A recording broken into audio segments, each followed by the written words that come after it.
Hello everybody and welcome to the first weekend in fall, which makes this officially the wrap up for my summer garden season here in Manitoba, Canada.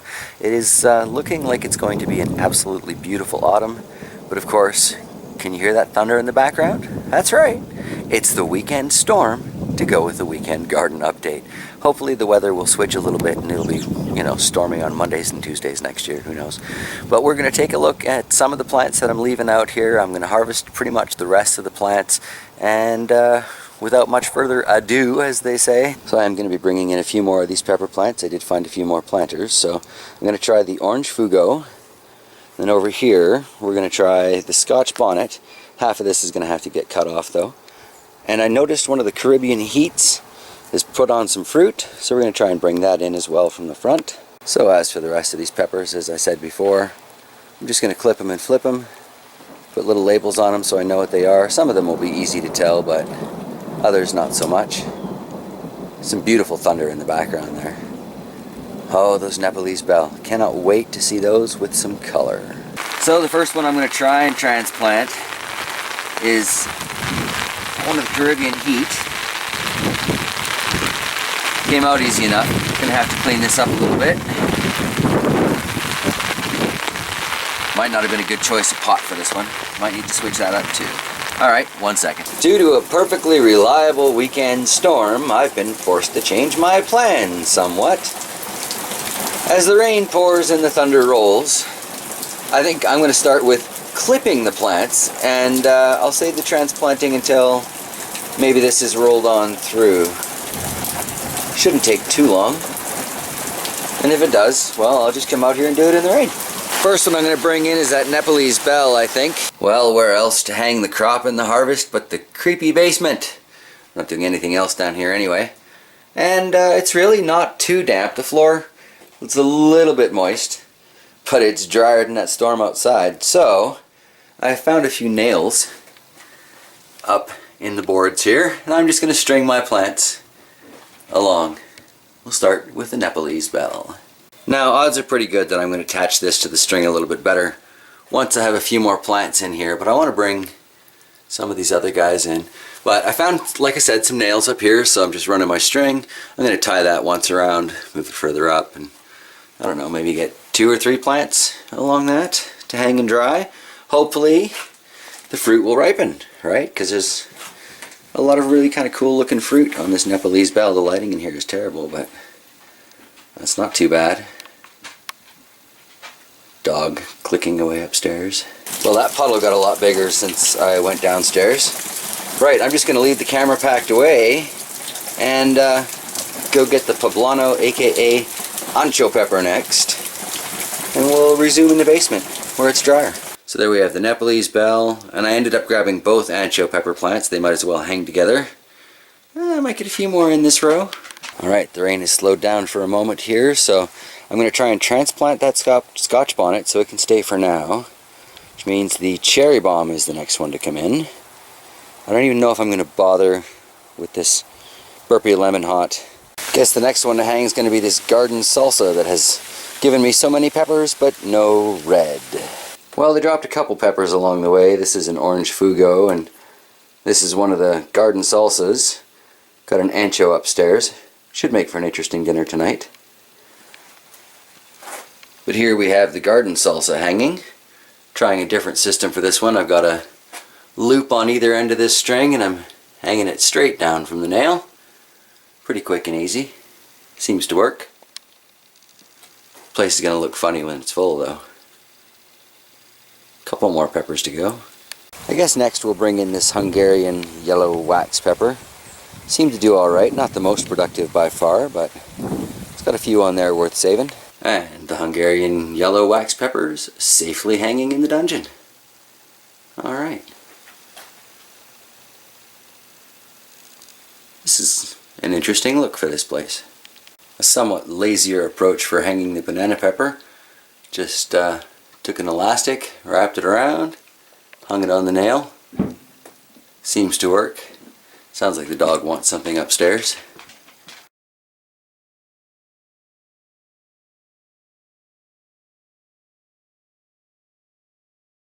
So So we'll just water that in, wash it off, leave it out here in the rain for at least as long as it takes for me to finish this up. Seem to be washing out my peat moss there. So I am going to try and transplant to save this Scotch bonnet because I've never had one do so well. And it's got a ton of flower starts on there. And lots of room for pruning, so using our cheap pitchfork turning fork to try and bring things up today. The theory was that might work better.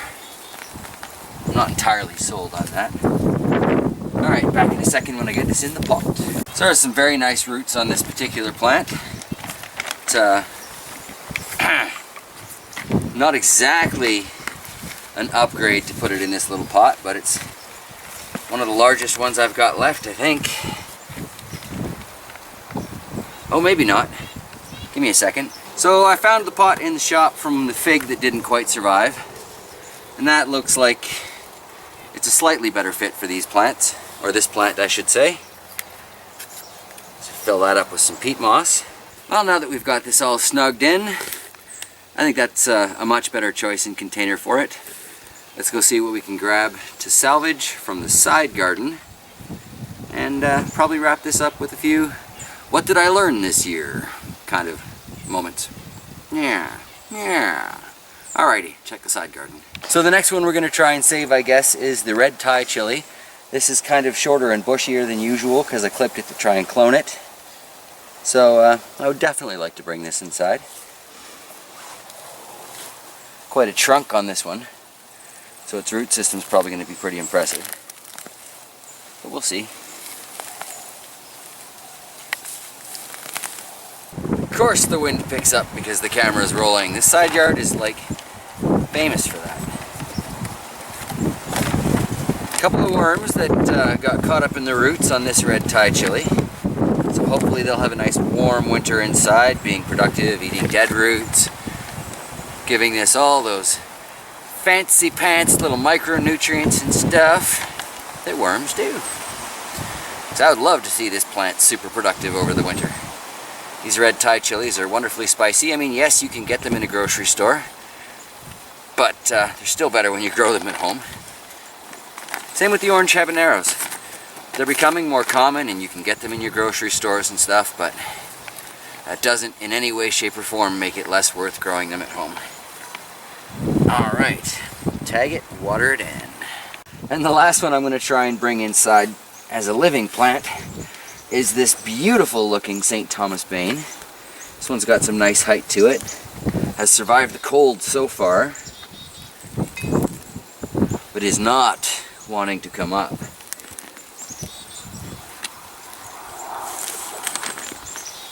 Nice looking plant. Try and stuff these roots in here as best we can. They spread out sideways quite nicely. And top it up with the peat moss. Same as everybody else. So once again, we're just going to water this in, clean it off a little bit. And much like the ones out front, I'm going to leave it to sit for a little while before I even try and bring those in.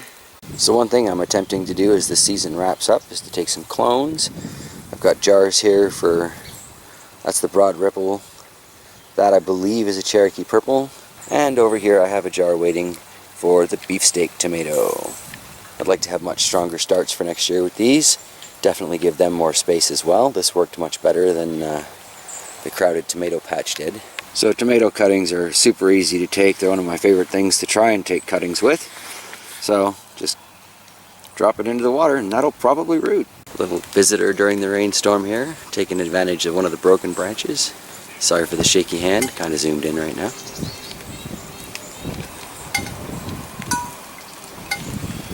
So quick and easy 3 tomato cuttings, trying to root them so I can take cuttings for next year's plants. I don't know, good idea, bad idea, we'll see. So next I guess I just got to go through here, find what peppers I can, let them ripen up a bit inside. Found that little yellow Phytalia I was meaning to hang downstairs, put that aside for later. Well, it looks like I'm going to need to find at least one more planter because I wasn't expecting that. Not sure what kind of pepper that is. So I'm going to try and save it. And so ends my 2016 pepper growing season outdoors. Quite a change, quite a change. The end result of that is an awful lot of green peppers. Maybe I'll make myself another green chili sauce. That was pretty good.